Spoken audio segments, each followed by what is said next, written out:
हार्दिक, तारक मेहता का उल्टा चश्मा में हाथी भाई क्या डायलॉग है? हाथी भाई का फेमस डायलॉग नहीं मालूम? ठीक है, चलो नेक्स्ट।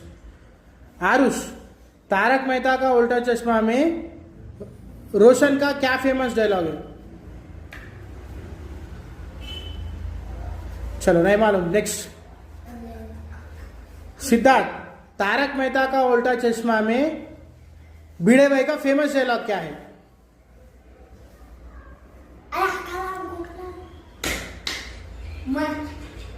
चलो नेक्स्ट नेक्स्ट नेक्स्ट।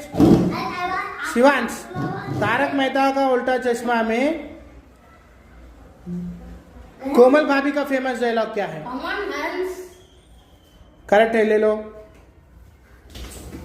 प्रीतम, तारक मेहता का उल्टा चश्मा में पोपटलाल का फेमस डायलॉग क्या है?